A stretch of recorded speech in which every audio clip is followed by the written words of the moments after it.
Hello student, I am Sonam. Welcome back to my YouTube channel Apna Vidyalaya. आज के इस video में हम आप सभी को बताएंगे क्लास 10 विज्ञान का 29 फरवरी को आने वाला बिल्कुल वायरल पेपर। आप सभी को इस वीडियो में बताने वाले जो कि बिल्कुल 100% वायरल पेपर है, ठीक है। और आप सभी की 29 फरवरी को बिल्कुल ऐसा ही आएगा विज्ञान का पेपर, ठीक है। 29 फरवरी को 2024 बोर्ड एग्जाम में बिल्कुल यही पेपर आएगा, ठीक है। अगर आप सभी लोग इस पूरे पेपर की तैयार कर लेते हो, आप लोग पूरे पेपर की तैयारी करके, ठीक है, 29 फरवरी के अगर आप लोग एग्जाम देने जाओगे तो आपका पूरा का पूरा जो है 70 में 70 नंबर साइंस में बिल्कुल पक्का है, ठीक है। ये मेरी गारंटी है। यहाँ पे जो हम आप सभी को पेपर बताएंगे, ठीक है, बिल्कुल वायरल पेपर है। और इस पेपर में जितने भी क्वेश्चन है वो बिल्कुल वायरल क्वेश्चन है, ठीक है। और इस पेपर में जितने भी क्वेश्चन है वो बिल्कुल वायरल क्वेश्चन है, ठीक है। पूरे के पूरे उत्तर के साथ हम आप सभी को बताएंगे। एक एक क्वेश्चन का आंसर आप सभी को बहुत ही अच्छे तरीके से समझा कर बताएंगे, ठीक है। और यहाँ पे देखिए जितने भी फिगर और इंपॉर्टेंट डायग्राम फिगर है, ठीक है, उनको सभी को हम यहाँ पे बहुत ही अच्छे तरीके से बताएंगे आप सभी को पूरा बना करके, ठीक है। किस तरीके से आप सभी को बनाना है जिससे आपको पूरे के पूरे नंबर मिलेंगे। आप लोग जल्दी से इस मात्र पेपर को तैयार कर लीजिए। आप लोग साइंस में बिल्कुल टॉपर बन जाओगे, ठीक है, टॉप कर जाओगे आप सभी लोग। सब प्रश्न जो है इसी पेपर, ये जो पेपर है वायरल, इसी में से सभी क्वेश्चन आएंगे आपके साइंस के पेपर में, ठीक है, 29 फरवरी को। और यहाँ पे देखिए सबसे खास बात है कि जो पेपर का संकेतांक वाला पेपर है, ठीक है, ये 824 EN का है, जो आपके हर साल ये विज्ञान का पेपर जो है, इस पेपर कोड का पेपर जो है हर साल सबसे ज्यादा जिले में इसी कोड का पेपर आता है, ठीक है। और ये आपका एग्जाम 2024 में चलेगा, इसलिए ये जो पेपर आएगा आपका साइंस का वो 824 का आएगा, ठीक है। और यहाँ पे EN का आएगा। और आप लोग ये जो संकेतांक पेपर का आप लोग इसको बिल्कुल नोट करके कहीं इंपॉर्टेंट कॉपी जो है उस पे नोट करके रख लीजिए, ठीक है। बिल्कुल ऐसा ही यानी इसी संकेतांक का पेपर साइंस का आएगा। आप सभी को कुछ नहीं करना है, सिर्फ आपको अगर ये संकेतांक का पेपर, ठीक है, गारंटी जरूर आएगा। अगर आ गया तो सिर्फ आपको कमेंट बॉक्स में थैंक यू कहना है, ठीक है, इसी वाले पेपर को यानी इसी पेपर के कमेंट बॉक्स में। और आप सभी को इस बार क्या करना है, पूरे के पूरे 70 में 70 नंबर साइंस में लाना है, ठीक है। चाहे जो हो जाए आपको, ठीक है, लाना ही लाना है। और ये आप सभी यानी मेरी कोशिश और आपकी मेहनत पूरी की पूरी रहेगी, ठीक है। अगर आप लोग मेहनत करोगे तो जरूर आपका 70 में 70 साइंस में आ जाएगा। और आप सभी को इसी तरीके से क्लास 10 की जो इस बार तैयारी है बहुत ही जबरदस्त तरीके से करना है, जो कि सिर्फ हम आपको 10 से 15 दिनों में ही साइंस की, ठीक है, क्लास 10 के आल सब्जेक्ट की बहुत ही बेस्ट तरीका से, बहुत ही जबरदस्त तरीके से आपको पूरी की पूरी तैयारी करा देंगे, ठीक है। जिससे कमजोर स्टूडेंट जो है ना वो भी हमारे चैनल से पढ़ करके सिर्फ 10 से 15 दिन में ही बोर्ड एग्जाम में 95% ला सकता है, ठीक है। और वो यूपी के यानी कि स्टेट रैंक में भी टॉपर बन सकता है, पहुंच सकता है, ठीक है, प्रदेश टॉपर भी बन सकता है। सिर्फ आपको कुछ नहीं करना है, इसके लिए आपको हमारे सिर्फ चैनल को सब्सक्राइब करना है, ठीक है। और बेल आइकन को आप लोग प्रेस करके रखिए। जितने भी वीडियो आ रहे हैं जबरदस्त तरीके से आप लोग उसकी तैयारी कीजिए, ठीक है। 100% आप लोग बहुत ही कम समय में भी टॉपर बन जाओगे। सिर्फ आप सभी लोग इस पेपर को तैयार करके जाइए, ठीक है। आप लोग 29 फरवरी को विज्ञान के पेपर में बिल्कुल धुआं कर दोगे, ठीक है। आप लोग आग लगा कर आओगे, पूरे के पूरे जितने भी आंसर है पूरे छाप कर आओगे। सिर्फ आप लोग इस पेपर को तैयार कर लीजिए, ठीक है।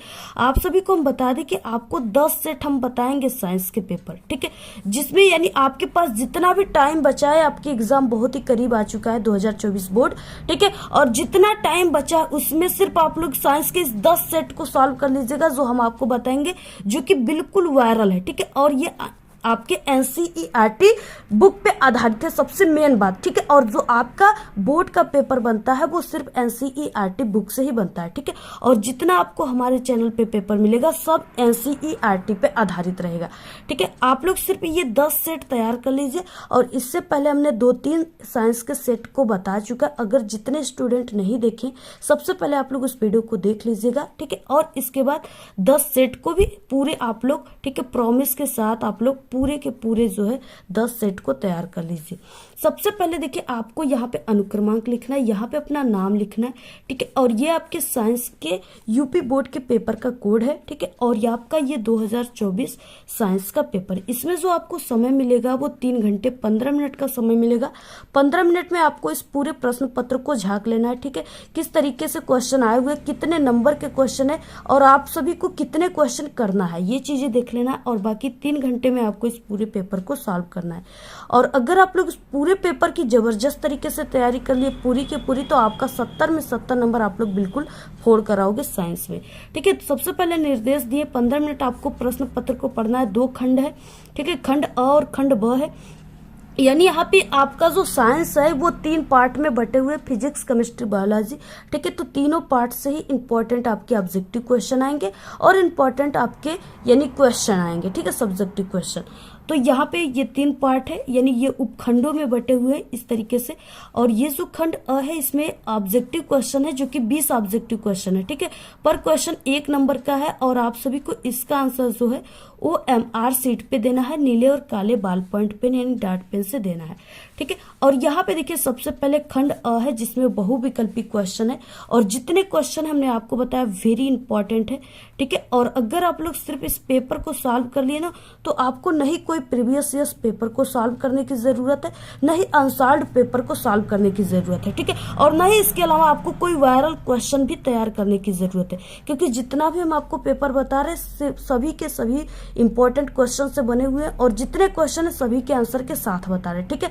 तो आप लोग सिर्फ हमारे अगर टॉप करना चाहते हो तो सिर्फ ये वायरल जितने भी पेपर हमारे चैनल से आ रहे हैं सिर्फ उसी वायरल पेपर को तैयार कर लीजिए, ठीक है। आप लोग 100% पूरे नंबर लाओगे। तो यहाँ पे सबसे पहला क्वेश्चन है स्वस्थ आंख का निकट बिंदु होता है, ठीक है। 4 ऑप्शन है 25 सेमी और 50 सेमी, 100 सेमी और अनंत, ठीक है। तो देखिए स्वस्थ आंख का जो निकट बिंदु होता है वो 25 सेमी होता है, ठीक है। ऑप्शन यहाँ पे ए राइट है। उसके बाद दूसरा क्वेश्चन है एक उत्तल दर्पण की फोकस दूरी यानी एफ बराबर जो है 20 सेमी, ठीक है। फोकस दूरी कितना दिया है 20 सेमी दिया है। उसकी वक्रता त्रिज्या होगी यहाँ पे आर बराबर क्वेश्चन मार्क, आर का मान पूछ रखा है, ठीक है। सबसे पहले की सूत्र क्या होता है, यानी इस तरीके से होता है एफ बराबर क्या होता है R/2, ठीक है। इससे यानी वक्रता त्रिज्या फोकस दूरी की आधी होती है, ठीक है। और यहाँ पे सबसे पहले की ये जो मान दिया है ये एफ का मान दिया है 20 सेमी, ठीक है। और आर बराबर क्वेश्चन मार्क, आर का मान पूछ रखा है। अब आप सभी लोग ये एफ का मान एफ के जगह पर रख दीजिए फोकस, ठीक है। तो यहाँ पे 20 इक्वल यहाँ पे R/2 हो जाएगा, ठीक है। तो यहाँ पे ये जो 2 है ये बराबर के इधर जाएगा तो ये भाग में इस समय है और ये इधर जाएगा तो इंटू में हो जाएगा। तो यहाँ पे क्या हो जाएगा R बराबर 20 × 2, ठीक है। अब यहाँ पे R बराबर कितना आ गया, यहाँ पे 40 सेमी, ठीक है। तो यहाँ पे ये वक्रता त्रिज्या जो इसकी हो जाएगी वो कितना हो जाएगा 40 सेमी। ऑप्शन नंबर सी राइट है। नेक्स्ट तीसरा क्वेश्चन क्या है, प्रतिरोध का मात्रक है, ठीक है। बहुत ही इंपॉर्टेंट ये क्वेश्चन है। तो कूलाम होता है, ओम होता है, जूल या ओम मीटर होता है, ठीक है।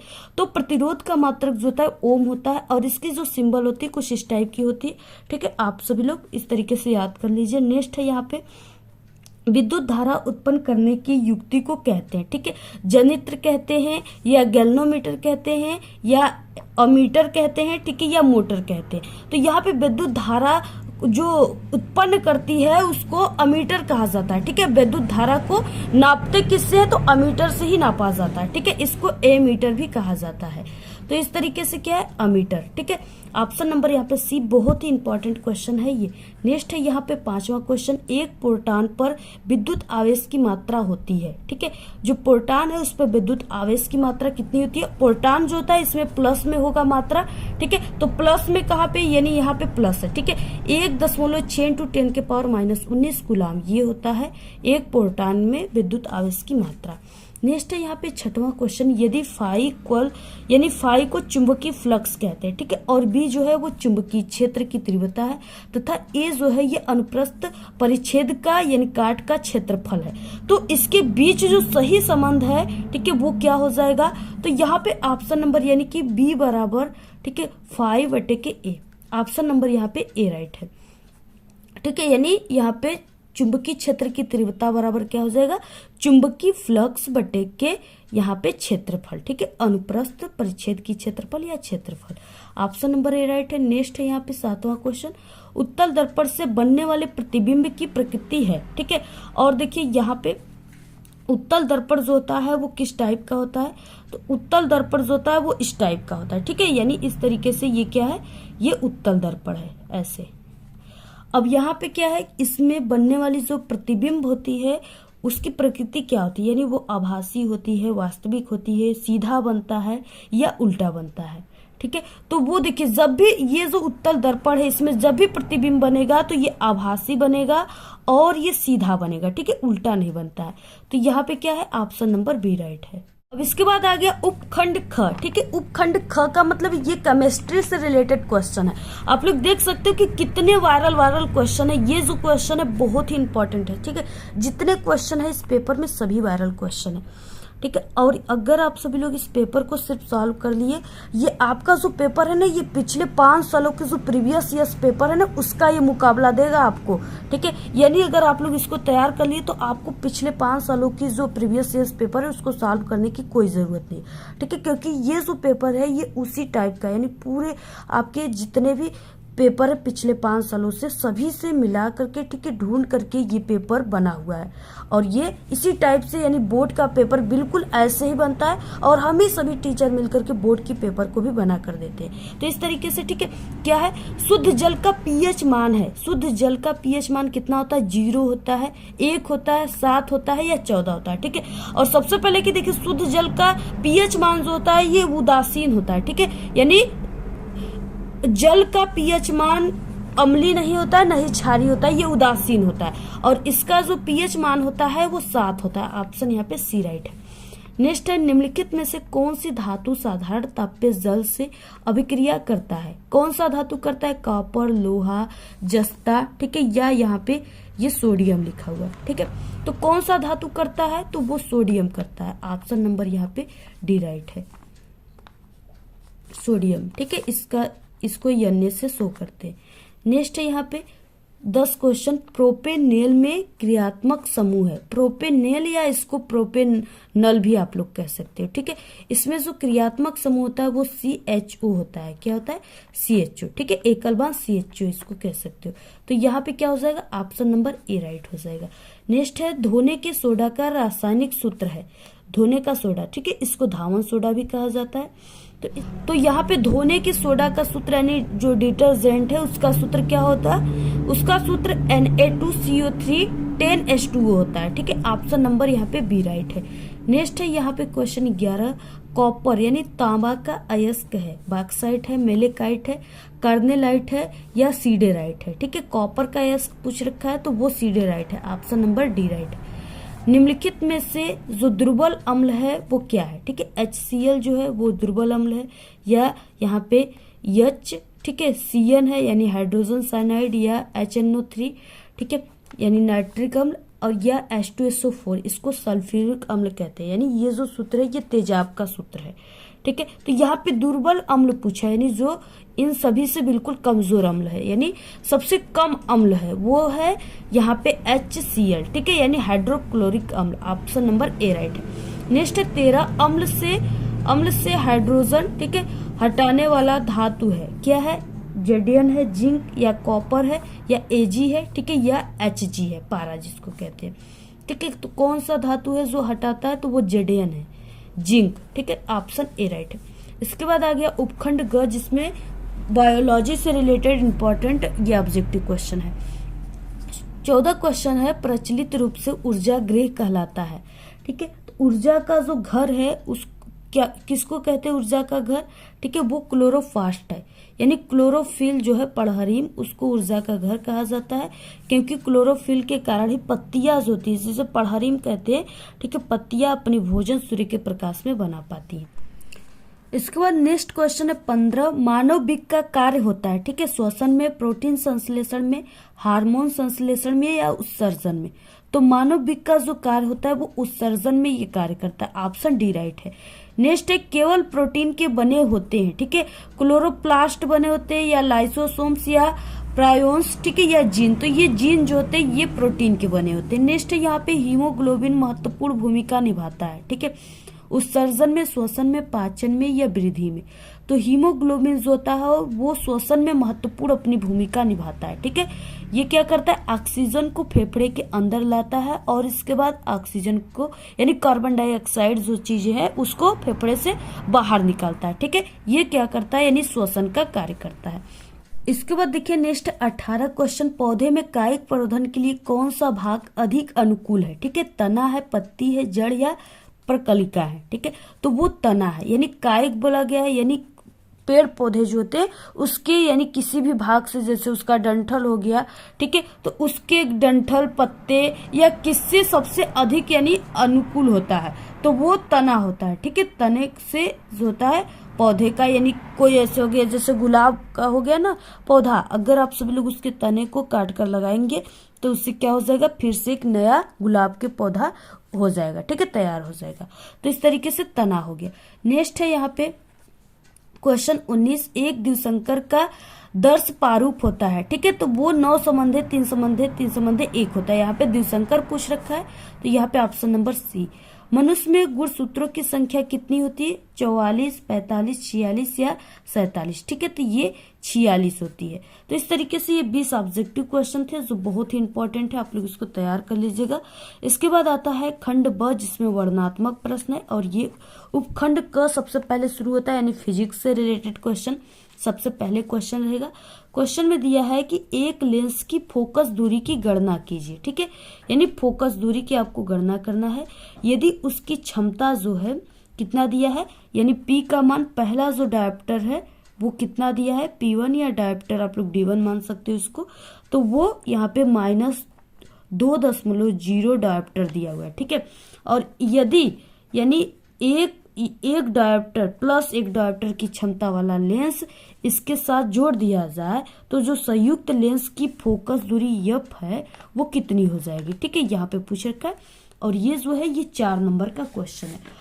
तो यहाँ पे देखिए अब आप सभी को इसको कैसे सॉल्व करना है। ठीक है, सबसे पहले कि यहाँ पे आप सभी को क्या करना है, फोकस दूरी, ठीक है, इसकी गणना करना है, और यहाँ पे जो क्षमता दिया है यानी पावर दिया है, ठीक है, वो P1 और P2 का मान दिया हुआ है। तो यहाँ पे हो जाएगा P1 इक्वल कितना मान दिया है, -2.0, ठीक है, 0 डायोप्टर, और ये माइनस में दे दिया मान। ठीक है, यानी क्षमता जो है माइनस में दिया है, तो ये कौन सा लेंस हो जाएगा, अवतल लेंस हो जाएगा। ठीक है, और अगर प्लस में दे दिया, जैसे यहाँ पे P2 बराबर कितना दिया है, यहाँ पे 1 डायोप्टर दिया है। ठीक है, तो यहाँ पे ये जो हो गया +1 डायोप्टर का मतलब ये जो है उत्तल लेंस के लिए दिया गया है। ठीक है, उत्तल लेंस की यहाँ पे क्षमता के बारे में दिया गया है। अब देखिए यहाँ पे इस तरीके से, ठीक है, यहाँ पे मान दिया है, और बाकी आप सभी को ज्ञात क्या करना है, तो फोकस दूरी ज्ञात करना है। ठीक है, यानी एफ का मान आपको ज्ञात करना है, और दोनों के लिए ज्ञात करना है। सबसे पहले हम आप सभी को यहाँ पे बता देते हैं कि यानी ये जो है इस तरीके से, अगर आप सभी लोग यानी जो सूत्र होता है क्षमता का, फोकस का, वो एफ बराबर 1/P होता है। ठीक है, और ये जो है ये मीटर में दिया हुआ है, और अगर आप लोग सेमी में इसको लिखना चाहते हो तो यानी एफ बराबर हो जाएगा 100/P। ठीक है, ये जो है सेमी में दिया हुआ है।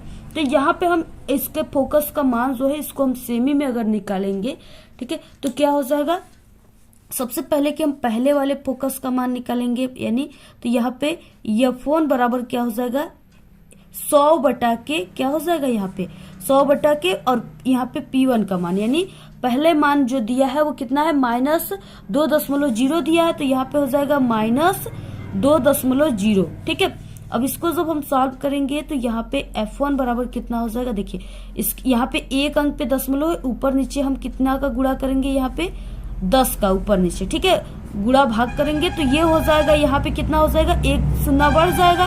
ठीक है, तो यहाँ पे हो जाएगा 1000 और ये शून्य से ये दशमलव हट जाएगा। ठीक है, तो यहाँ पे क्या हो जाएगा, यहाँ पे सिर्फ यहाँ पे 20 हो जाएगा, तो 1 शून्य से 1 शून्य कट गया, और बाकी 2 से जो 100 है वो 50 बार में कटेगा।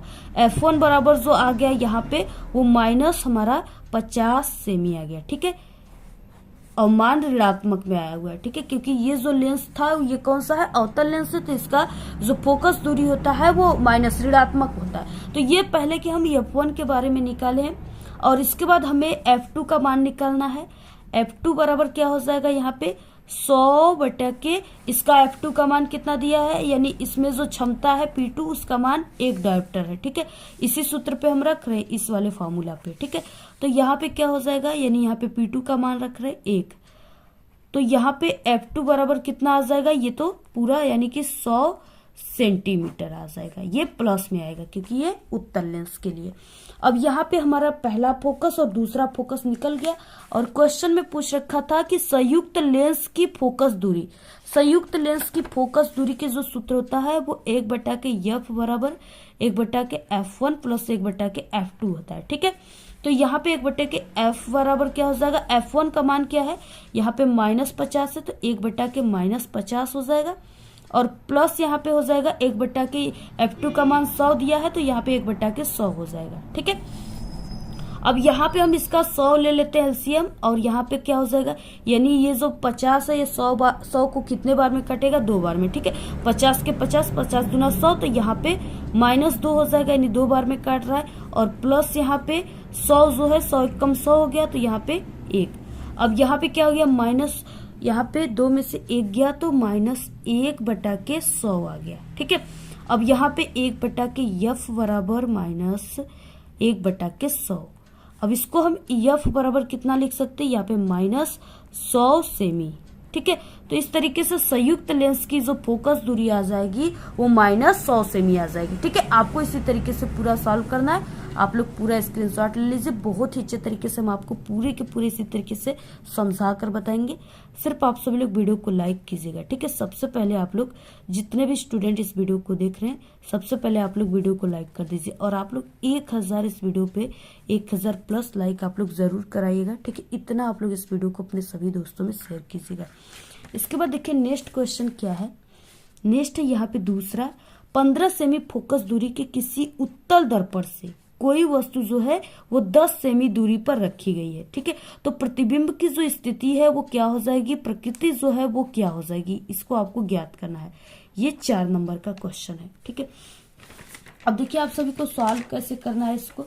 सबसे पहले कि यहाँ पे जो मान दिया है, यानी 15 सेमी फोकस दूरी की किसी उत्तल दर्पण यहाँ पे दिया हुआ है। ठीक है, उत्तल दर्पण है यानी इसकी फोकस दूरी जो होगी वो प्लस में हो जाएगा, तो F बराबर जो है 15 सेमी, और उसके बाद यहाँ पे देखिए कोई वस्तु, यानी ये वस्तु की दूरी दिया है, U बराबर यहाँ पे दिया है 10। ठीक है, -10 सेमी, और इसके बाद यहाँ पे तो प्रतिबिंब की प्रकृति आकार यानी V बराबर क्वेश्चन मार्क। ठीक है, और बाकी प्रकृति वगैरह जैसे कि आभासी हो गया कि वास्तविक आएगा। अब आपको इसमें क्या करना है, दर्पण के सूत्र, दर्पण दिया है तो दर्पण के सूत्र आपको यहाँ पे अप्लाई करना है। 1 बटे के F बराबर 1 बटे के V प्लस 1 बटे के U, ये दर्पण का सूत्र है।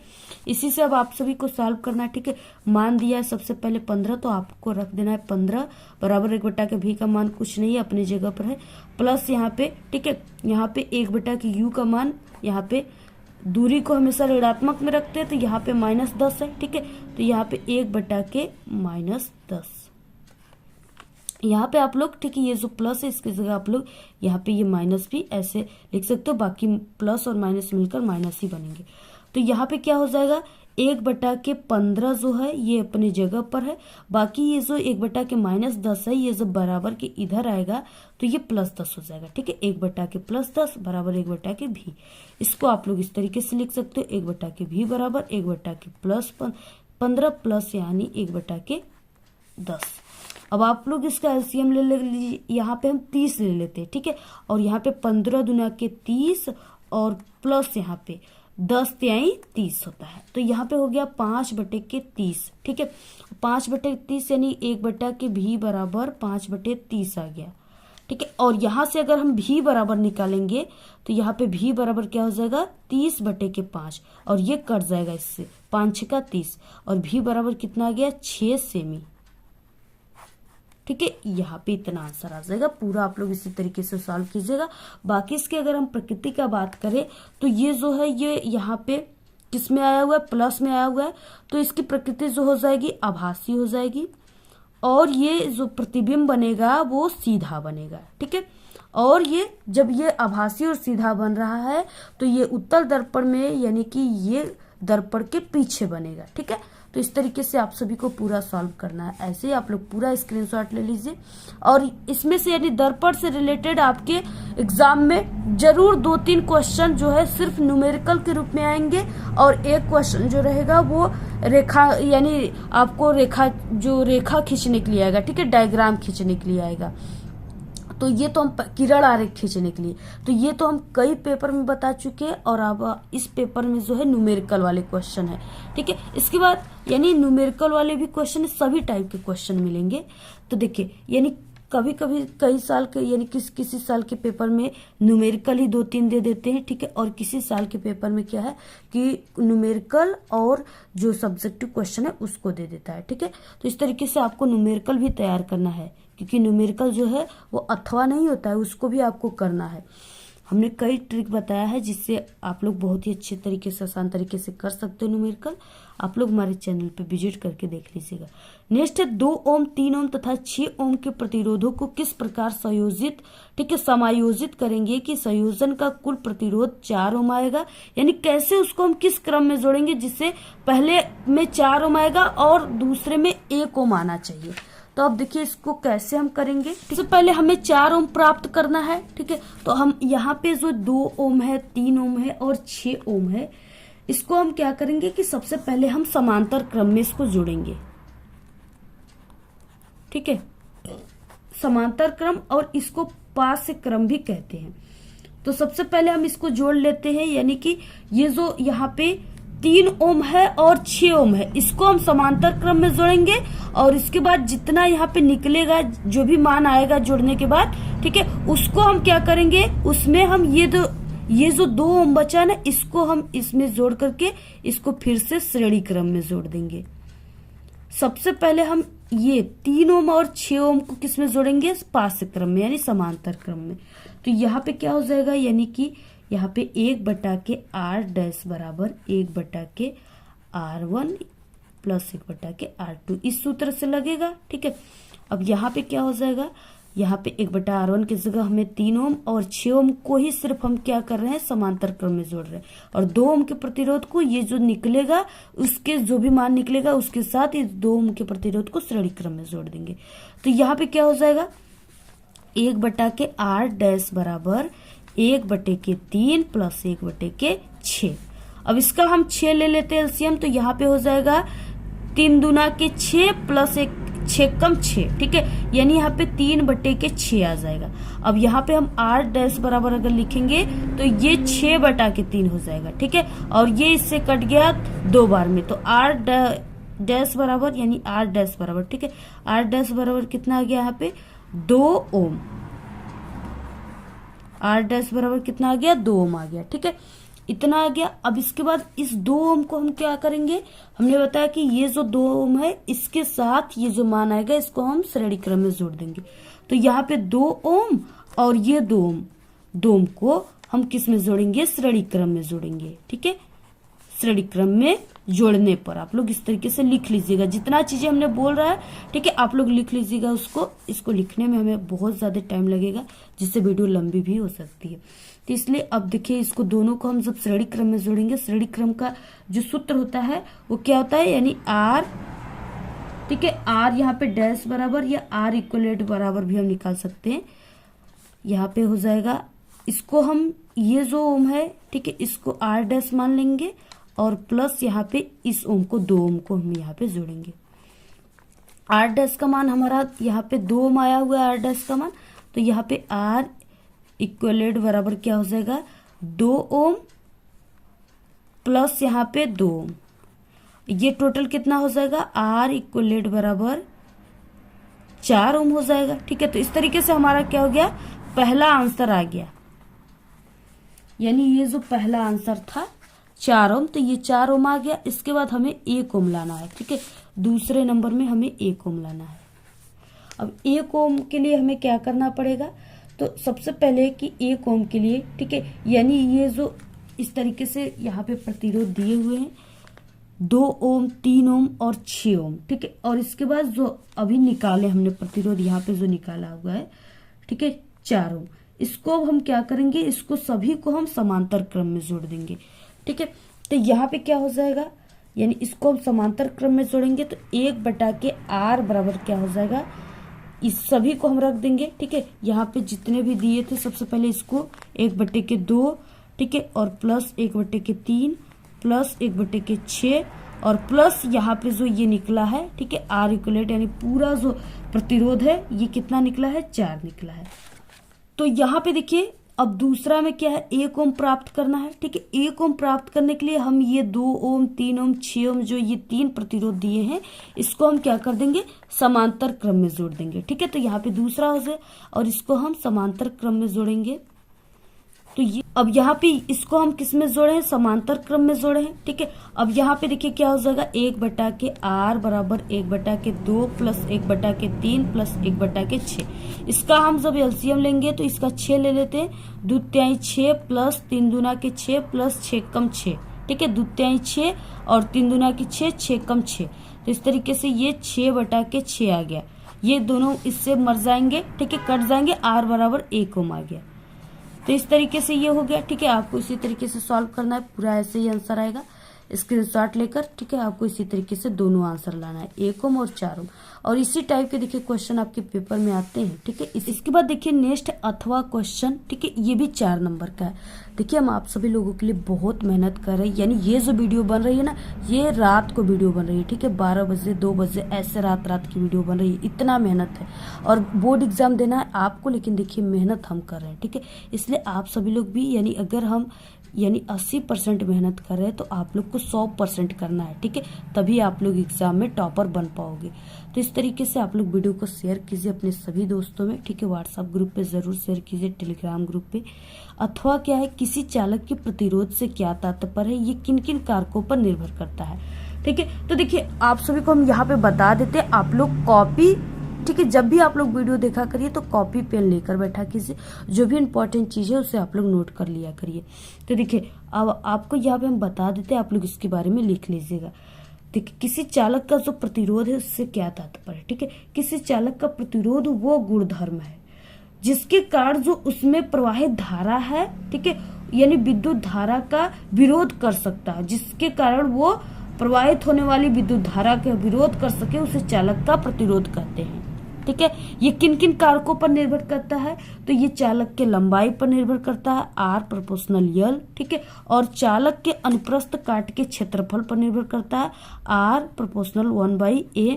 ठीक है, और ये चालक के ताप पर निर्भर करता है, R प्रोपोर्शनल T। ठीक है, ताप पर निर्भर करता है। तो इस तरीके से आप लोग इसको लिख लीजिएगा।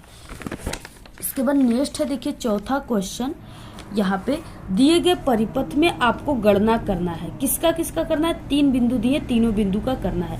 ए तथा बी बिंदुओं के बीच के तुल्य प्रतिरोध का आपको गणना करना है। ठीक है, सबसे पहले यहाँ पे जो ये फिगर है, आपको ए यानी ए और ए बी के बीच आपको तुल्य प्रतिरोध आर इक्वलेट की गणना करना है।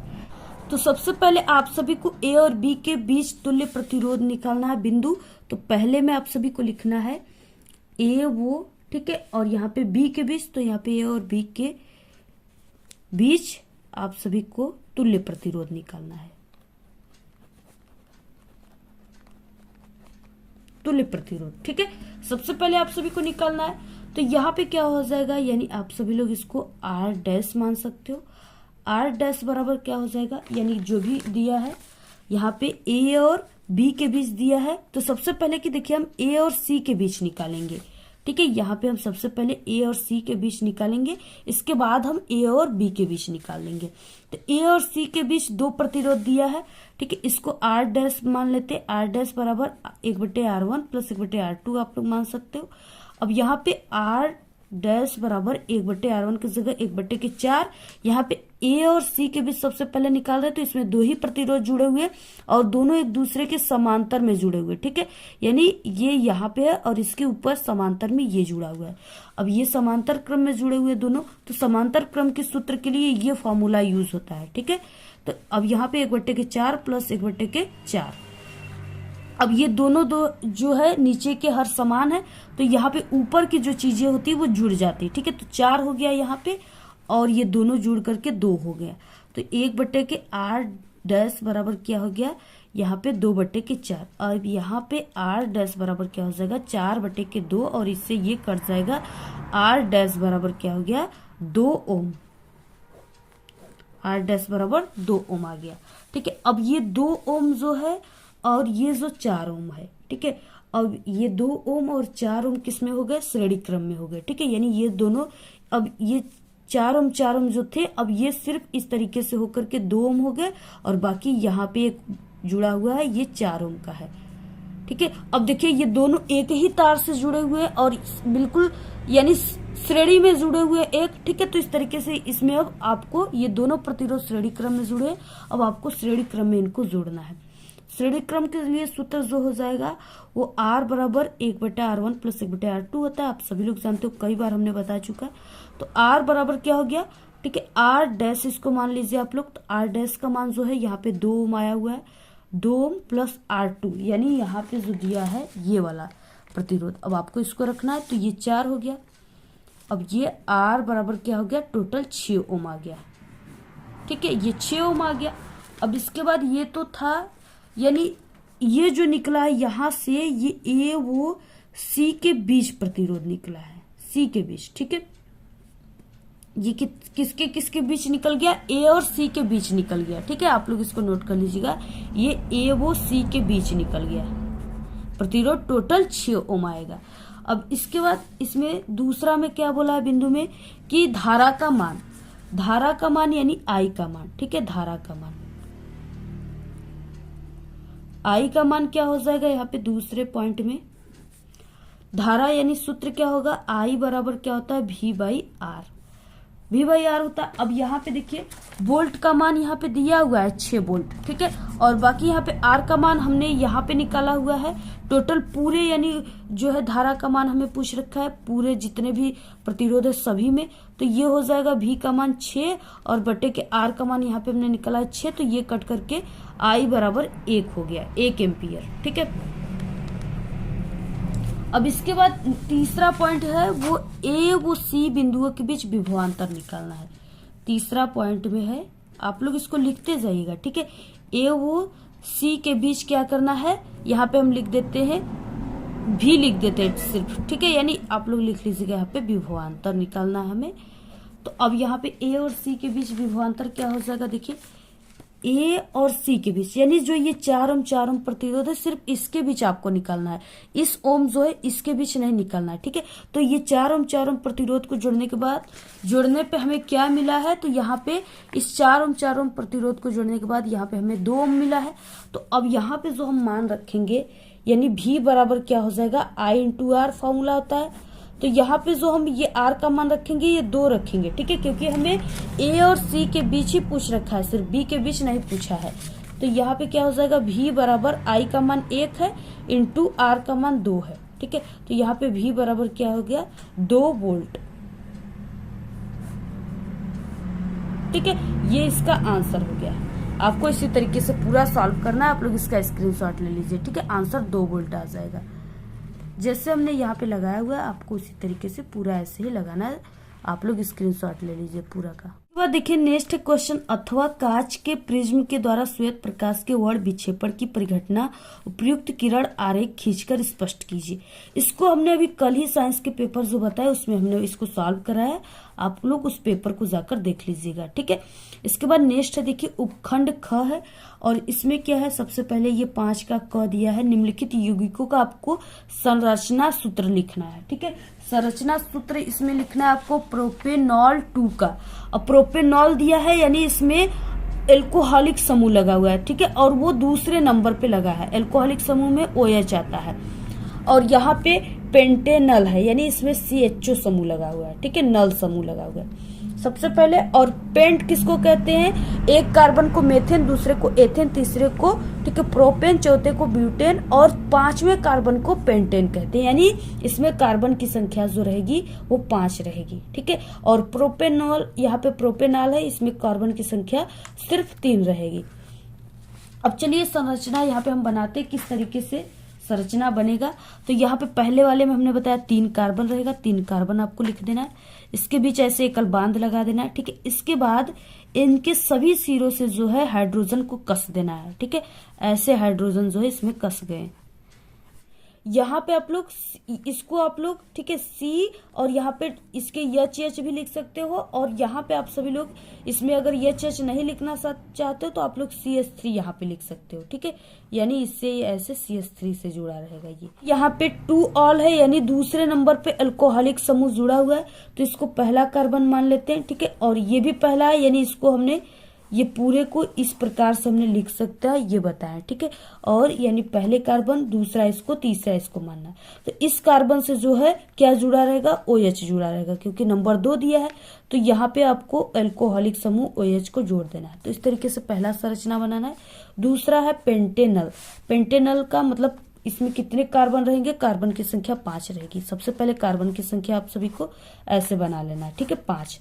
इसके बीच ऐसे आपको बांध कर देना है, और यहाँ पे आपको इसके सिरे से सबसे पहले यहाँ पे नल दिया है, तो यहाँ पे हो जाएगा CHO, ठीक है। यानी ये जो है CHO समूह से जुड़ा है, बाकी इसके सभी सिरों से आपको हाइड्रोजन को जड़ देना है, ठीक है, कस देना है ऐसे।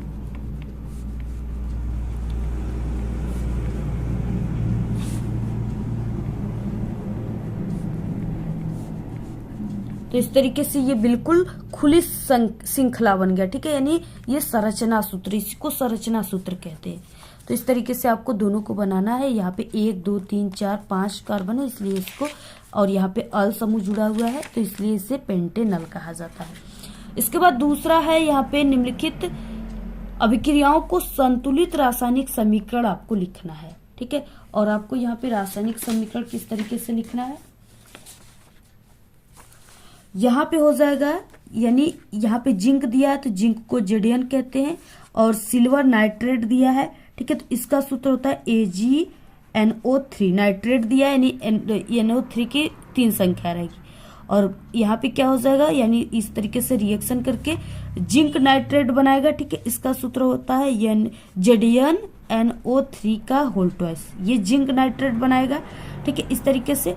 अब यहाँ पे क्या है, यहाँ पे NO3 का, यहाँ पे NO3 की संख्या यहाँ पे हमने 2 लगाया, तो 2 है, तो इसलिए आपको यहाँ पे 2 कर देना है, ठीक है। इस तरीके से इसकी संख्या 2 हो गई, यानी NO3 की संख्या यहाँ पे 2 लगाने से 2 गई, और लेकिन यहाँ पे Ag की संख्या 2 हो गया, तो प्लस आप सभी को Ag लिखना है, ठीक है, 2Ag। अब ये संतुलित हो गया बिल्कुल। और इसके बाद दूसरा है यहाँ पे मैग्नीशियम, तो Mg plus hydrogen chloride HCl, ठीक है। और ये रिएक्शन करके क्या बनेगी, यहाँ पे मैग्नीशियम क्लोराइड यानी MgCl2, ठीक है, और प्लस सिल्वर, नहीं प्लस सॉरी, यहाँ पे हाइड्रोजन, ठीक है, यानी यहाँ पे H2। अब यहाँ पे इसकी संख्या को 2 कर दीजिए, बाकी ये अगर यहाँ पे हम 2 लिख दिए तो हाइड्रोजन की संख्या 2 हो गई, क्लोरीन की 2 हो गई, ठीक है। तो यहाँ पे क्लोरीन की संख्या 2, हाइड्रोजन की संख्या 2। इस तरीके से आपको करना है, और बैलेंस भी करना है ऐसे जैसे हमने किया है। इसके बाद है प्रत्येक यौगिक के 2 उपयोग आपको लिखना है। कास्टिक सोडा का 2 उपयोग जो है ये आप लोग नोट कर लीजिए, लुगदी और कागज के उपयोग में किया जाता है, ठीक है। और कास्टिक सोडा का उपयोग साबुन, शैम्पू, अन्य डिटर्जेंट उत्पादन बनाने में भी किया जाता है। 2 उपयोग हो गया। प्लास्टर ऑफ पेरिस का पहला उपयोग, कि प्लास्टर ऑफ पेरिस को आप सभी लोग जानते हो, हमने कई बार बताया हुआ है, ठीक है, किस तरीके से इसका निर्माण होगा। क्या है प्लास्टर ऑफ पेरिस, तो जैसे किसी का जब हाथ क्रैक हो जाता है, पैर क्रैक हो जाते, टूट जाते हैं, तो आप लोग देखते होंगे डॉक्टर के पास लोग जाते हैं तो उसमें व्हाइट पट्टियां लगा देते हैं डॉक्टर, ठीक है, जो काफी मोटी होती है, ठोस होता है, वही जो होता है वो प्लास्टर ऑफ पेरिस का बना होता है, ठीक है। तो यानी टूटी हुई हड्डियों को जोड़ने में, यानी शल्य चिकित्सा के रूप में इसका उपयोग किया जाता है प्लास्टर ऑफ पेरिस का, सबसे पहले। और दूसरा है मूर्ति बनाने में, ठीक है। इसके बाद नेक्स्ट आ गया ख क्वेश्चन, संकलन अभिक्रिया पर संक्षिप्त टिप्पणी लिखिए, ठीक है। इसको हमने कई बार बता चुका है, आप लोग जो हम इससे पहले पेपर बताएं साइंस का, उसमें जाकर देख लीजिएगा। बाकी इन सभी को हमने, ठीक है, 3-4 बार जितने भी सेट बता चुके, 3 से 4 इससे पहले उसमें हमने बताया हुआ है, आप लोग उस सेट को जाकर देख लीजिएगा। ऑक्सीकरण अपक्रिया, योगात्मक अपक्रिया, प्रतिस्थापन अपक्रिया, ठीक है, 6 नंबर का है। बाकी अथवा करके दिया है, प्लास्टर ऑफ पेरिस का रासायनिक सूत्र लिखिए, इसका निर्माण किस प्रकार किया जाता है, इसके महत्वपूर्ण गुणधर्म तथा उपयोग लिखिए। ठीक है, इसको भी हमने बताया हुआ है कई बार और इम्पोर्टेंट साइंस क्लास 10 के इम्पोर्टेंट क्वेश्चन में भी हमने इसको बताया। आप लोग हमारे चैनल पे साइंस की प्लेलिस्ट बनी है, उसी पर क्लिक करके आप लोग देख लीजिएगा इसको। ठीक है, और इससे पहले हम जो पेपर बता चुके हैं 824, ठीक है, जो भी है डीजेड है, डीवाई है, उसको आप लोग देख लीजिएगा, उसमें हमने इसको काफी अच्छे तरीके से बताया हुआ है। इसके बाद नेक्स्ट है यहाँ पे उपखंड ग। ठीक है, इसमें उपखंड ग में 8वां क्वेश्चन, पुरुष में पाए जाने वाले लिंग गुणसूत्रों का विवरण दीजिए। यानी पुरुष में किस तरीके से लिंग गुणसूत्र जो है पाए जाते हैं। तो यहाँ पे देखिए पुरुषों में पाए जाने वाले लिंग सूत्र जो है, लिंग गुणसूत्र, मानव कोशिकाओं में 23 जोड़े गुणसूत्र पाए जाते हैं। ठीक है, जिनमें से प्रथम जो है 22 जोड़े गुणसूत्र नर व मादा में एक समान होते हैं। लिंग निर्धारण इन 22 जोड़े गुणसूत्र पर निर्भर नहीं करता है, क्योंकि ये नर व मादा में एक समान XX प्रकार के होते हैं, अतः इन्हें अलिंग गुणसूत्र कहा जाता है। अंतिम 23वां जोड़ा गुणसूत्र नर में XY प्रकार का, जबकि मादा में XX प्रकार का होता है। ठीक है, जो लिंग का निर्धारण करता है, जब नर का X गुणसूत्र मादा का X गुणसूत्र से मिलता है तो XX प्रकार का गुणसूत्र बनाता है, जो कि मादा गुणसूत्र कहा जाता है। ठीक है, यानी XX प्रकार का गुणसूत्र बनाएगा, जिसमें जो जन्म लेगी, ठीक है, वो लड़की यानी लड़की का जन्म होगा। ठीक है, अतः लड़की का जन्म होता है। ठीक है, लेकिन यदि नर का Y गुणसूत्र जो है वो मादा की X गुणसूत्र से मिलता है तो XY बनाता है। ठीक है, और ये प्रकार जो है इस प्रकार का गुणसूत्र बनाता है, जो कि नर गुणसूत्र होगा। यानी इस प्रकार के जो जन्म होगा वो लड़के का जन्म होगा। ठीक है, जब XY बनेगा तो लड़के का जन्म होगा, और जब XX बनेगा तो वो लड़की का जन्म होगा। यानी जितने लड़के हैं उसमें XY गुणसूत्र पाए जाते हैं। ठीक है, और जितनी गर्ल्स हैं उनके अंदर XX गुणसूत्र पाए जाते हैं। तो इस तरीके से आपको लिखना है, पूरा स्क्रीनशॉट ले लीजिए, बहुत ही आसान तरीके से हमने इसको बताया। उसके बाद नेक्स्ट है ख क्वेश्चन, मेंडल के द्वारा प्रतिपादित प्रभावी तथा अप्रभावी लक्षणों को समझाना है। 2 नंबर का क्वेश्चन है। देखिए, इसको हमने कई बार बता चुके हैं, लेकिन इस पेपर में भी हम आपको बता देते हैं। जीवों के गुणों जो है, गुणों को 2 जोड़ों में बांटा जाता है। प्रत्येक के दोनों गुण इस प्रकार संबंधित होते हैं कि अगर दोनों गुणों को एक साथ एक ही जीव में उपस्थित करते हैं तो इनमें से एक ही गुण को प्रभावी होता है। ठीक है, यानी एक ही गुण इसमें से दिखाएगा, दूसरा वो एक गुण उसका नहीं दिखाएगा, छिप जाएगा। ठीक है, वो दिखाई देता है, जबकि उसको प्रभावी कहते हैं। जो दिखाई देता है उसको प्रभावी कहते हैं, और दूसरा गुण स्वयं दिखाई नहीं पड़ता है तो उसे अप्रभावी गुण कहते हैं। मेंडल ने लंबे पौधे के लक्षण को प्रभावी और बौने जो पौधे थे उसके लक्षण को उन्होंने अप्रभावी कहा है। उसके बाद 9 क्वेश्चन है, स्थलीय परितंत्र में पाए जाने वाले खाद्य जाल को उदाहरण से समझाइए। ठीक है, ये 4 नंबर का क्वेश्चन है। यानी स्थली का मतलब कि जो जमीन पर पाए जाने वाले खाद्य जाल है, ठीक है, उसको आप सभी को समझाना है। अथवा करके है, नलिका विहीन ग्रंथियां क्या होती है, थायराइड ग्रंथि की रचना तथा उसके कार्यों का वर्णन कीजिए। ठीक है, ये 4 नंबर का अथवा है, दोनों में से आपको किसी एक को करना है। तो देखिए यहाँ पे स्थलीय परितंत्र में पाए जाने वाले खाद्य जाल जो है, ये क्या हो जाएगा इसका आंसर। ठीक है, तो यहाँ पे देखिए क्या हो जाएगा, किसी एक जीव का कई जीवों के द्वारा भक्षण किया जा सकता है, यानी खाया जा सकता है। ठीक है, यानी कोई एक जीव जो है उसका वो किसी का भी भोजन बन सकता है। जैसे क्या है, जैसे क्या हो गए, जो टिड्डे होते हैं उसको देखिए सर्प भी खा लेता है। ठीक है, मेढक भी खा लेते हैं, और उसको पक्षियां भी खा लेती हैं, यानी वो किसका किसका भोजन बन गया। ठीक है, तो वही कहा गया यहाँ पे कि भक्षण किया जा सकता है। समानतः एक जीव 2 या अधिक प्रकार के जीवों के द्वारा खाया जाता है, जो स्वयं अनेक जीवों को खाते हैं। इस प्रकार एक आहार श्रृंखला के जीवधारियों का संबंध अन्य आहार श्रृंखला के जीवधारियों से हो जाता है। ठीक है, यही अनेक आहार श्रृंखलाओं का पारस्परिक संबंध आहार जाल कहलाता है। इसी यानी ये एक प्रकार से जाल के रूप में ऐसे बन जाता है, जो कि आहार जाल कहलाता है। ठीक है, अब यहाँ पे क्या हो जाएगा, ये खाद्य जाल पौधे से शुरू होकर के सर्वोच्च मांसाहारी जीव बाज पर जाकर के समाप्त हो जाता है। ठीक है, अब जैसे सर्प जो है, सर्प को बाज खा जाता है, और आपको देखिए इसका चित्र भी बनाना है। ठीक है, उदाहरण क्या है, सबसे पहले पौधे यानी उत्पादकों को खरगोश प्राथमिक उपभोक्त खाते हैं तथा फिर खरगोश को बाज खा जाता है। यानी कि जो खरगोश होता है वो शाकाहारी है, वो घास खाता है, गाजर खाता है, ठीक है, हरी भरी घासें खाता है। और वो खरगोश जो है खरगोश को क्या खा जाता है, बाज खा जाता है खरगोश को, ठीक है। और खरगोश को शेर भी खा जाता है, बाघ भी खा जाता है, कुत्ते भी खा जाते हैं। और पौधे को पौधे को चूहे खाता है, फिर चूहे को सांप और सांप को बाज खा जाता है, ठीक है। पौधा जो है उसको चूहे खा जाते हैं, काट देते हैं। और फिर चूहा जो है चूहे को सांप खा जाता है, और सांप भी नहीं बचता है, उसको भी कोई खाने वाला है, ठीक है, तो उसको बाज खा जाता है। अब देखिए यानी आहार श्रृंखलाएं का जो जाल है वो इस तरीके से बन जाता है ऐसे। सबसे पहले देखिए ये चूहा है और यहाँ पे खरगोश है, ठीक है। ये पौधे, सबसे पहले पौधे को क्या कौन खा रहा है, खरगोश खा रहा है, टिड्डा खा रहा है, ठीक है। अब टिड्डे को कौन खा जा रहा है, मेढक खा जा रहा है, मेढक को कौन खा जा रहा है, बाज, यानी इसमें से सभी को बाज खा जा रहा है, ठीक है। और यहाँ पे क्या है, खरगोश है, खरगोश को कौन खा जा रहा है, लोमड़ी खा जा रही है, शेर खा जा रहे हैं, ठीक है। और यहाँ पे इसको पौधे को कौन खा रहा है, चूहा, चूहा को कौन खा रहा है, सांप, और सांप को कौन खा जा रहा है, बाज खा जा रहा है, ठीक है। और यहाँ पे टिड्डे जो है छोटे बहुत, इसको चिड़िया खाती है। तो इस तरीके से आपको ये जो है डायग्राम फिगर इसको भी बनाना है, ठीक है। इस पूरे फिगर को भी आपको बनाना है, तभी आपको पूरे के पूरे 4 नंबर यहाँ पे मिलेंगे।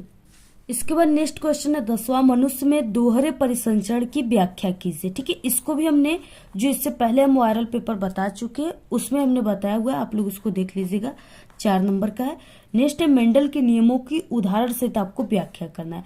मेंडल ने 3 नियम दिए थे, तीनों नियम को हमने, एक इंपॉर्टेंट क्वेश्चन है जिसमें साइंस के पूरे किताब से इंपॉर्टेंट क्वेश्चन हमने बताया हुआ है, ठीक है। अभी हाल ही फिलहाल में वीडियो अपलोड हुआ है, आप लोग जाकर के उस वीडियो को देख लीजिएगा। उसमें हमने तीनों नियम को बहुत ही विस्तार तरीके से बताया, समझा करके, ठीक है। 6 नंबर का आप लोग जाकर के इसको देख लीजिएगा। और ये बहुत ही इंपॉर्टेंट है, मेंडल के तीनों नियम जरूर पूछे जाते हैं पेपर में। अथवा है मानव पाचन तंत्र का आपको नामांकित चित्र बनाना है और पाचन क्रिया का वर्णन करना है, ठीक है। सबसे पहले कि देखिए जो फिगर है वो किस तरीके से है, तो यहाँ पे ये जो है मानव का पाचन तंत्र का चित्र है, ठीक है।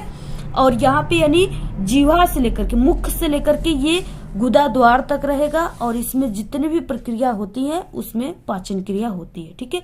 तो यहाँ पे पहले जीवा होता है, इसमें यानी पहले मुख में भोजन डालते ये, ठीक है, मुख गुहा है, इसके बाद ग्रसनी है, यहाँ पे भोजन आता है, और यहाँ पे ये डायाफ्राम है, ठीक है।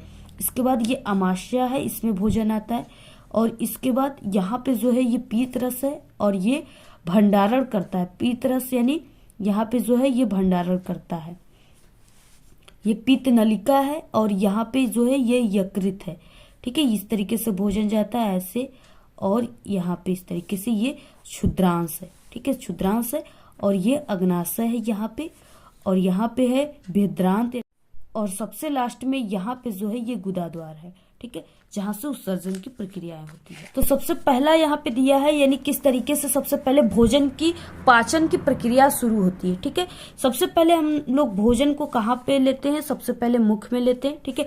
भोजन को दांतों की मदद से सबसे पहले मुख में कुचलते हैं, ठीक है, यानी कुचला जाता है, और भोजन को काटा जाता है, और लार के साथ मिलाया जाता है, जिसे 3 लार ग्रंथियां एक जीभ के नीचे और 2 जबड़े के किनारे के द्वारा स्रावित किया जाता है, ताकि ये गीला और फिसलन भरा हो जाए, ठीक है। इस प्रक्रिया को इस तरीके से ऐसे जब हो जाता है, ठीक है, तो फिर उसके बाद इसको चबाया जाता है, चबाने के रूप में किया जाता है।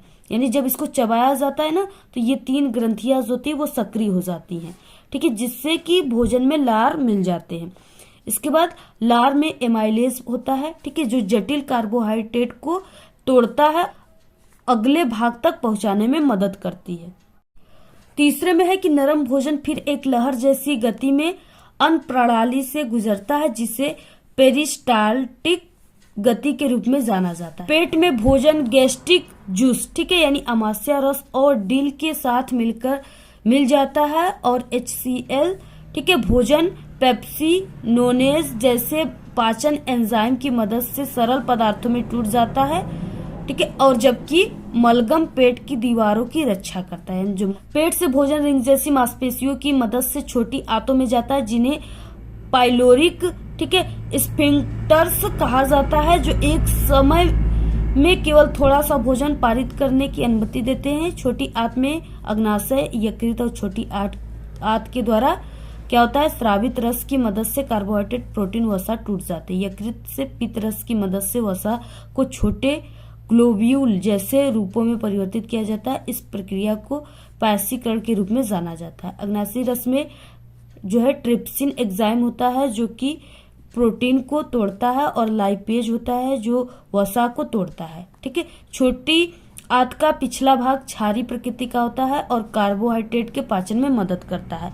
और इस तरीके से इसके बाद देखिए नेक्स्ट है, और हमारे फोन में बहुत ही कम स्पेस बचे हैं इसलिए हम आपको काफी जल्दी जल्दी इसको बता दे रहे हैं। टूटा हुआ भोजन आंत की अंदरूनी दीवारों पर मौजूद छोटे छोटे उभारों, जिन्हें विली कहते, के द्वारा अवशोषित किया जाता है। विली रक्त और लसिका वाहिकाओं से घिरे होते हैं जो भोजन को अवशोषित करते हैं और इसे शरीर के बाकी हिस्सों तक पहुंचाते हैं। ठीक है।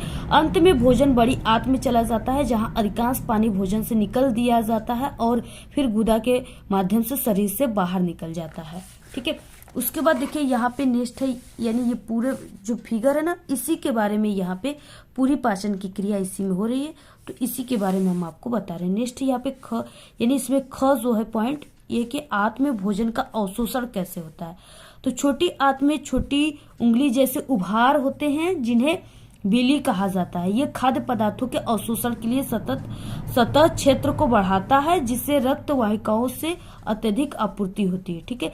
जैसे कि भोजन जो है, जैसे ही भोजन छोटी आंत से गुजरता है ये विली के माध्यम से अवशोषित होता है और रक्त वाहिकाओं में प्रवेश करता है, जिसके माध्यम से ये शरीर के सभी भागों में वितरित होता है। ठीक है। क्रमानुकुंचन के द्वारा, यानी पेरिस्टलसिस शरीर में भोजन की गति को दिया गया विशिष्ट नाम है। कर्मानुकुंचन गति, जिसे कर्मानुकुंचन भी कहा जाता है, अन्न प्रणाली और भोजन की नली में भोजन के संकुंचन और विश्राम को संदर्भित करता है और भोजन जो है पेट के रास्ते नीचे चला जाता है। ठीक है। यह गति अनैच्छिक है और भोजन को पेट और आंतों से गुदा तक पहुंचाने के लिए आवश्यक है। तो इस तरीके से अगर पाचन क्रिया वाला ठीक है आ गया क्वेश्चन, तो आपको इसी तरीके से पूरा लिखना है और ये डायग्राम जो है इसको भी आप सभी को बनाना है जैसे यहाँ पे बना हुआ है। ठीक है। इस तरीके से जो पूरा जो पेपर है आप लोग, ठीक है, जो पूरा पेपर है आप लोग तैयार कर लीजिए। बहुत ही वायरल पेपर है और 29 फरवरी को बिल्कुल इसी टाइप का पेपर आएगा। ठीक है। यानी अगर 10 सेट आप लोग हल करोगे तभी आपका 70 में 70 साइंस में आएगा। ठीक है। ये नहीं कि सिर्फ आप लोग एक पेपर इसी पेपर को सॉल्व कर लिए और आप लोग कमेंट में कह दिए कि 70 में 70 आ जाएगा मैम। ठीक है। ऐसे आपको नहीं करना है। 10 सेट अगर सॉल्व कर लोगे तब हम 100% आपको गारंटी देते हैं कि पूरे के पूरे 70 में 70 आएगा। ठीक है। और आप लोग देखिए इस वीडियो को जरूर आप लोग शेयर कीजिएगा अपने सभी दोस्तों में। पूरे 1000 लाइक इस वीडियो पर आएंगे तभी आपको पूरे 10 सेट पेपर जो है ऑल सब्जेक्ट के मिल जाएंगे, जिससे आप लोग सिर्फ ऐसी ट्रिक बताएंगे जिससे आपका 10 से 15 दिन में संपूर्ण तैयारी हो जाएगी और 10 से 15 दिन में ही कमजोर से कमजोर स्टूडेंट को टॉपर बनाने की गारंटी जो है वो मेरे चैनल का है। हर साल जो कमजोर स्टूडेंट है उनको सिर्फ 10 से 15 दिनों में ही हमारी चैनल जो है टॉपर बनाकर छोड़ती है। ठीक है। तो आप लोग इस वीडियो को शेयर कीजिए, चैनल को सब्सक्राइब कर लीजिए और आपको ये वीडियो कैसा लगा अच्छी अच्छी प्यारी प्यारी कमेंट कीजिए। बाकी आप सभी लोगों को अगर इस पेपर की पीडीएफ चाहिए तो हमारे टेलीग्राम चैनल को ज्वाइन कीजिए, उसका लिंक आप सभी को इस वीडियो के डिस्क्रिप्शन में मिल जाएगा। ठीक है। और आप सभी को किस सब्जेक्ट पर पेपर चाहिए आप लोग जरूर कमेंट करके बताइए। हमारे चैनल पे क्लास 10 के ऑल सब्जेक्ट की पेपर जो है बन चुकी है। आप लोग प्लेलिस्ट भी बना है, आप लोग प्लेलिस्ट से जाकर देख लीजिए। अगर आप लोग किसी भी सब्जेक्ट में कमजोर हो, आपकी तैयारी अभी तक नहीं हो पाई, जैसे मैथ हो गया, ठीक है, और इंग्लिश, साइंस, सोशल साइंस, तो हमारे चैनल पे क्लास 10 के ऑल सब्जेक्ट में बिना पढ़े पास होने की भी ट्रिक है जो कि 100% बिल्कुल जीनियस ट्रिक है और आपकी एग्जाम में काम करती है, वर्क करता है। ठीक है। आप लोग इसी वीडियो के लास्ट में आपको 4 प्लेलिस्ट दिखेगा, उसी पर क्लिक करके आप लोग सभी ट्रिक की वीडियो को देख लीजिएगा और अपने दोस्तों को भी शेयर कर दीजिएगा। ठीक है। आज के इस वीडियो में सिर्फ इतना ही। आपको ये वीडियो कैसा लगा? अगर वीडियो पसंद आए तो एक बड़ा सा लाइक कर दे, चैनल पे नए तो सब्सक्राइब करके बेल आइकन को जरूर प्रेस कर दे। Thanks, all the very best, bye bye.